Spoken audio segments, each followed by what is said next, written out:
Welcome to সেৱা পাঠশালা। আজি তোমালোকৰ নৱমমান শ্ৰেণীৰ যিটো অসমীয়াৰ লোক সংস্কৃতি পাৰ্টটি আছে সেই পাৰ্টটি আলোচনা কৰিম। তাৰোপৰি তোমালোকৰ যদি অসমীয়াৰ কোনো চেপ্টাৰৰ নোটছৰ ভিডিঅ' লাগে তোমালোকে কি কৰিবা, মোৰ এইটো চেনেলৰ প্লেলিষ্টত গৈ তোমালোকে আটাইবোৰ চেপ্টাৰৰ ভিডিঅ' পাই যাবা। আৰু তোমালোকে জানাই মই তোমালোকৰ কাৰণে এক্সট্ৰাকৈ ধুনীয়াকৈ অসমীয়াৰ বা যিকোনো লেচনৰ মই কি কৰোঁ, কুৱেশ্যনখিনি 2টা পইণ্ট হিচাপে লিখি আনো যাতে তোমালোকে অতি সোনকালে মনত ৰাখে আৰু পৰীক্ষাত লিখিলে যাতে একেবাৰে ফুল মাৰ্কছ পোৱা। গতিকে তোমালোকে কি কৰা, ভিডিঅ'টো চাই আৰু কুৱেশ্যনখিনি ধুনীয়াকৈ বহীত লিখি ল'বা। এতিয়া চোৱা, লোক সংস্কৃতি এই চেপ্টাৰটো কি কৰিবা, তোমালোকে 2-1 বাৰ ৰিডিং মাৰি ল'বা ধুনীয়াকৈ। ইয়াৰ পিছত চোৱা, পাঠৰ বহুতখিনি ইম্পৰ্টেণ্ট আছে। যেনে চোৱা, এইটো চোৱা, লোক সংস্কৃতি পুৰণি দিনৰ কথাৰহে অধিক সমাদৰ। এইটো কি 10ৰ কৰ কুৱেশ্যনৰ এনচাৰ চাইছানে? ইয়াৰ পিছত চোৱা, বেছি ইম্পৰ্টেণ্ট আছে যে লোক সংস্কৃতিৰ বিষয়বস্তু কিহত ভগাব পাৰি, কেইটা ভাগত ভগাব পাৰি, এইখিনি ইম্পৰ্টেণ্ট। এতিয়া চোৱা, শব্দাৰ্থখিনি চোৱাৰ পিছত তোমালোকে প্ৰশ্নাৱলী যিখিনি আছে ধুনীয়াকৈ চোৱা, যে তলৰ প্ৰশ্নসমূহৰ অতি চমুকৈ উত্তৰ লিখিব দিছে যে লোককৃষ্টিৰ সাধাৰণ উত্তৰণক কি বোলা হয়। চোৱা, যে লোককৃষ্টিৰ সাধাৰণ উত্তৰণক লোক সংস্কৃতি বোলা হয়। চোৱা, যে লোক সমাজত কোন সময়ৰ কথাৰ অধিক সমাদৰ। উত্তৰ, লোক সমাজত পুৰণি দিনৰ কথাৰ অধিক সমাদৰ। ইয়াৰ পিছত চোৱা, যে লোককৃষ্টি কাক বোলা হয়। উত্তৰ, লোক বা জনৰ যি আচাৰ অনুষ্ঠান, গীত পদ, নৃত্য, নাচ, খোৱা লোৱা, পিন্ধা উৰা, পূজা উপাসনা, ৰীতি নীতি, উৎসৱ অনুষ্ঠান, খেলা ধূলা আদিৰ সমষ্টিকে কি বোলে, লোককৃষ্টি বোলা হয়। ইয়াৰ পিছত চোৱা, যে লোক সংস্কৃতিৰ দৃশ্যমান দিশক কি বোলা হয়। উত্তৰ, লোক সংস্কৃতিৰ দৃশ্যমান দিশক ভৌতিক বা বস্তু সংস্কৃতি বোলা হয়। ইয়াৰ পিছত চোৱা, যে পাঠত উল্লেখিত লক্ষ্মীনাথ বেজবৰুৱাই সম্পাদনা কৰা সাধুকথাৰ পুথিখনৰ নাম কি। উত্তৰ, পাঠত উল্লেখিত লক্ষ্মীনাথ বেজবৰুৱাই সম্পাদনা কৰা সাধুকথাৰ পুথিখনৰ নাম হ'ল বুঢ়ী আইৰ সাধু। ইয়াৰ পিছত চোৱা ষ্টুডেণ্ট, 2 নম্বৰ, যে লোক সমাজ সম্পৰ্কে কিছুমান লোকতত্ত্ববিদে দিয়া কি ধাৰণা কৰিব নোৱাৰি বুলি লিখকে কৈছে। এই ধাৰণা গ্ৰহণ কৰিব নোৱাৰাৰ কাৰণ কি। উত্তৰ, কিছুমান লোকতত্ত্ববিদে লোক সমাজক সমাজৰ নিম্ন স্তৰৰ আখ্যা দিয়ে কিয়নো তেওঁলোক কৃষিজীৱী আৰু নিৰক্ষৰ। তেওঁলোকে লিখা পঢ়াক কম গুৰুত্ব দিয়ে। পুৰণি দিনৰ কথাৰ গুৰুত্ব তেওঁলোকৰ মাজত বেছি। যুক্তিতকৈ অধিক গুৰুত্ব দিয়ে বিশ্বাসক। পুৰণি ধৰণকৰণ, ৰীতি নীতিৰ, ভূত প্ৰেত, ধৰ্মীয় কৃত্য, ঔষধ চিকিৎসা আদিৰ প্ৰতি তেওঁলোকৰ আকৰ্ষণ অধিক। বেমাৰ আজাৰ, ৰোগ ব্যাধি, প্ৰাকৃতিক ঘটনা আদিকো তেওঁলোকে বিজ্ঞানসন্মত দৃষ্টিভংগীৰে নাচায়। এক কথাত বৈজ্ঞানিক মানসিকতা তেওঁলোকৰ নাই কোনো কথাতে। লোক সমাজ সম্পৰ্কে থকা এনে ধাৰণা পিছে লেখকে গ্ৰহণ কৰিব খোজা নাই। তেওঁৰ মতে বৈজ্ঞানিক মানসিকতা থাকিলেও যে এখন সমাজ উচ্চ স্তৰৰ হ'ব পাৰে সেই কথা গ্ৰহণযোগ্য নহয়। একেদৰে লোক সমাজৰ অংগীভূত মানুহ প্ৰায়ে গাঁৱে ভূঞে বাস কৰে যদিও গঞা লোক নগৰ চহৰৰো বাসিন্দা। আনহাতে অভিজাত শ্ৰেণীৰ লোক গাঁৱতো থাকে। গাঁৱৰ শিক্ষিত মানুহ গৈ ডাঙৰ বিজ্ঞানী হোৱাৰো উদাহৰণ আছে। তদুপৰি গাঁৱৰ মানুহ নহ'লে নগৰ চহৰৰ বিভিন্ন কাম কাজ নচলে। কৰ্মসূত্ৰেই গৈ গঞা লোক চহৰ বা নগৰীয়াবাসী হয় আৰু তেওঁলোকেই হয়গৈ উচ্চ স্তৰৰ সমাজৰ অংশীদাৰ। সেয়ে লেখকে লোক সমাজক নিম্ন স্তৰৰ বোলা ধাৰণাটো গ্ৰহণযোগ্য নহয় বুলি ভাবে। এতিয়া চোৱা ষ্টুডেণ্ট, 3 নম্বৰ, যে চমু টোকা লিখা নিচুকনি গীত। উত্তৰ, নিচুকনি গীত হ'ল সৰু সৰু ল'ৰা ছোৱালী বা শিশুক উমলোৱা আৰু নিচুকোৱা গীত। এই গীতবোৰক হাইনামো বোলা হয়। নিচুকনি গীত হৈছে শিশু মনৰ অসংলগ্ন কল্পনা, অপৰিপক্ক বিচিত্ৰ অনুভূতিৰ লগত সংগতি ৰক্ষা কৰি মৌখিকভাৱে সৃষ্টি হোৱা এবিধ লোকগীত। শিশুক বিমল আনন্দদানেই এই গীতবোৰৰ প্ৰধান উদ্দেশ্য। নিচুকনি গীতসমূহ হ'ল আমাৰে ভাইটি শুব এ, বাৰীতে বগৰী ৰুব এ, বাৰীৰে বগৰী পকি সৰিব, ভাইটিয়ে বুটলি খাব। ইয়াৰ পিছত চোৱা, আমাক চমু টোকা লিখিব দিছে মালিতা বা কাহিনী গীত। চোৱা, মালিতা বা কাহিনী গীত হৈছে লোককবিতা বা লোকগীত। মালিতা বা কাহিনী গীতৰ মাজেদি একোটি আখ্যান বৰ্ণনা কৰা হয়। মালিতাক ইংৰাজীত বেলাড বুলি কোৱা হয়। অৱশ্যে বাদ্যযন্ত্ৰ সংগত কৰি নৃত্যৰ সহায়তেই বেলাড গোৱা হয়। তদুপৰি ৰেলৰ আলি, মটৰ, জাহাজ দুৰ্ঘটনা, বানপানী, ভূঁইকঁপ আদিৰ বিষয়েও মালিতাৰ অন্তৰ্গত।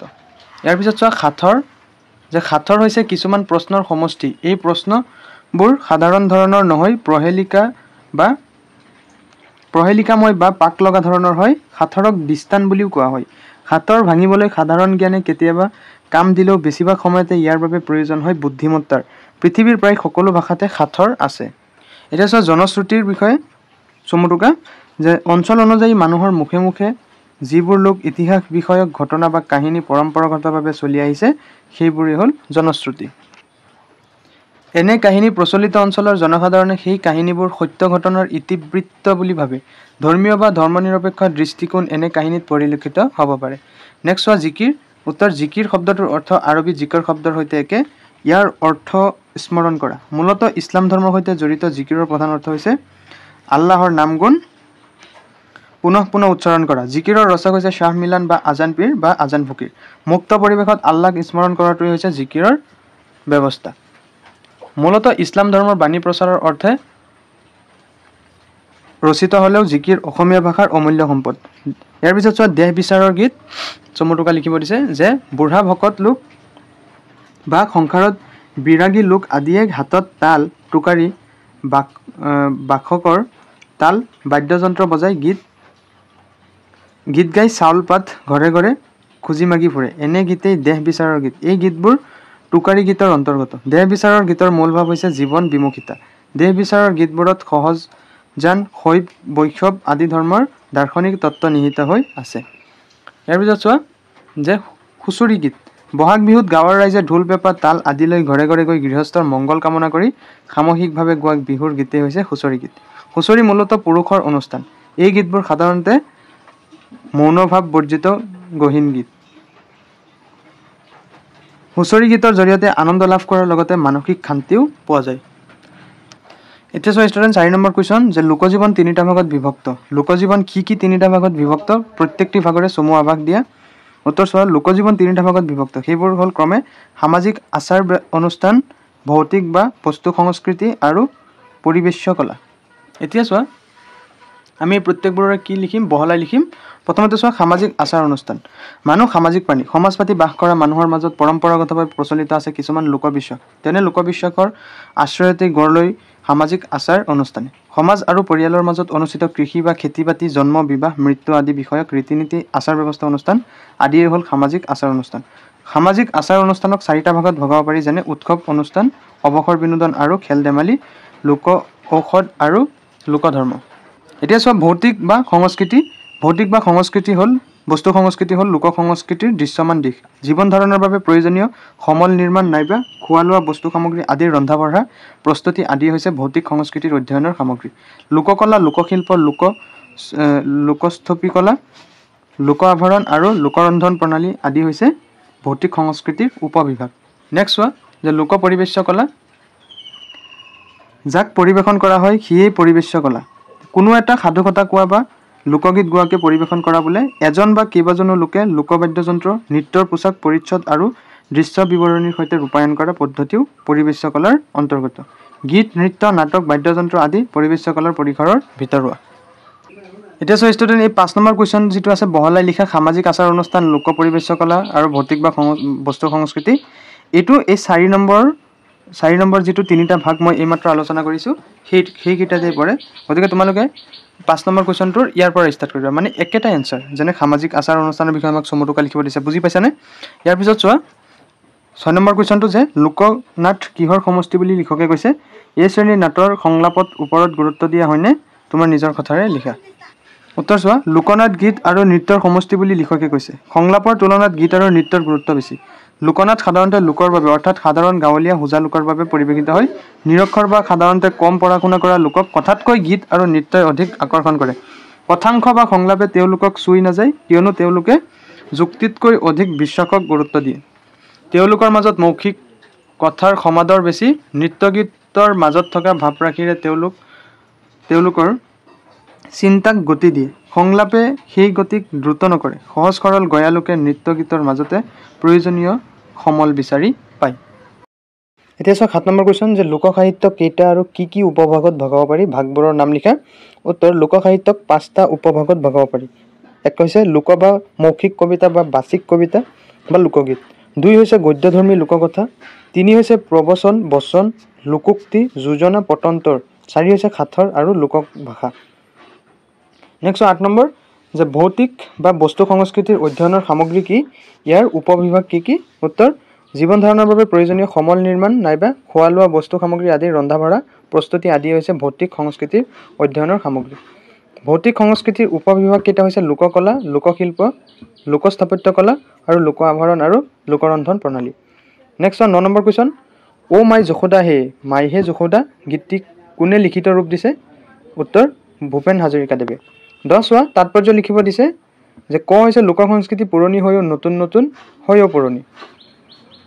লোক সংস্কৃতিৰ উপাদানসমূহ প্ৰধানতঃ মানুহৰ মুখে মুখে যুগে যুগে পৰম্পৰাগতভাৱে চলি অহা লোক সংস্কৃতিৰ অন্তৰ্গত আহিলাসমূহ যেনে লোকগীত, হুঁচৰি, বিহুগীত, বিয়ানাম, লোকনাট, লোকসাহিত্য, জিকিৰ, মালিতা আদি বহু যুগৰ পৰাই মানুহৰ মুখে মুখে চলি আহিছে আৰু চলি যাব।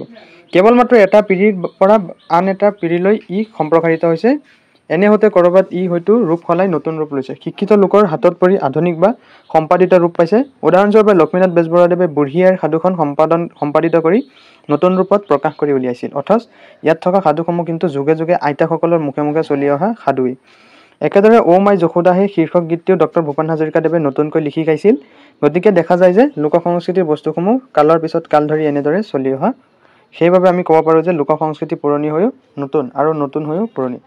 খোৱা যে সমাজৰ পৰিৱৰ্তনৰ লগে লগে লোক সংস্কৃতিৰ পৰিৱৰ্তন ঘটে। উত্তৰ লোক সংস্কৃতিৰ উপাদানসমূহ মানুহ, সমাজ তথা সময় সাপেক্ষে নিজৰ মতে গঢ় দিয়ে। কালৰ পৰিৱৰ্তনত এই উপাদানসমূহৰো ৰূপান্তৰ ঘটে। শিক্ষিত মানুহৰ হাতত পৰি এই উপাদানসমূহ আধুনিক ৰূপ পায় আৰু ক'ব পাৰি যে সমাজ পৰিৱৰ্তনৰ লগে লগে লোক সংস্কৃতিৰো পৰিৱৰ্তন ঘটে। নেক্সট হয় ষ্টুডেণ্ট ভাৱ বিষয়ক, যে তলৰ শব্দকেইটা মূৰ্ধন্য ন আৰু মূৰ্ধন্য খ হোৱাৰ কাৰণ দৰ্শাব দিছে আমাক নত্যবিধি আৰু সত্যবিধি। যে কৃষি, ক বা ৰৰ পাছত থকা প্ৰত্যয়ৰ দন্ত্য খ কি হয়? মূৰ্ধন্য খ হয়। অনুষ্ঠান, ই কাৰণত উপসৰ্গৰ পাছত থকা স্থা ধাতুৰ দন্ত্য খ কি হয়? মূৰ্ধন্য খ হয়। নেক্সট হয় ধাৰণ, একেটা পদতে থকা ৰি, ৰ আৰু মূৰ্ধন্য খ আৰু দন্ত্য নৰ স্বৰবৰ্ণ ক বৰ্গ প বৰ্গৰ কোনো বৰ্ণ বা অন্তস্থ জ ৱ ব হ ব্যৱধান থাকিলে দন্ত্য ন মূৰ্ধন্য ন হয়। আহৰণ, একেটা পদতে থকা ৰি, ৰ আৰু মূৰ্ধন্য নৰ দন্ত্য নৰ স্বৰবৰ্ণ ক বৰ্গ বা প বৰ্গৰ কোনো বৰ্ণ বা অন্তস্থ জ ৱ ব হ ব্যৱধান থাকিলেও কি হয়? দন্ত্য ন মূৰ্ধন্য নহয়। নেক্সট হয় ষ্টুডেণ্ট 12 নম্বৰ বিপৰীত অৰ্থ বুজোৱা শব্দ লিখিব দিছে আমাক। বিশ্বাস, অবিশ্বাস, মৌখিক, লিখিত, সংযোগ, বিচ্ছেদ, প্ৰয়োজনীয়, অলাগতিয়াল, জন্ম, মৃত্যু, উচিত, অনুচিত। ইয়াৰ পিছত চোৱা ষ্টুডেণ্ট 13 নম্বৰ কুৱেশ্যন আমাক সমাৰ্থক শব্দ লিখিব দিছে। গয়া, গাঁৱলীয়া, পিতা হ'ব দেউতা, পিতা, পিতৃ, বেমাৰ হ'ব ৰোগ বা অসুখ, চহৰ, নগৰ, লোক কি হ'ব জন বা মানুহ।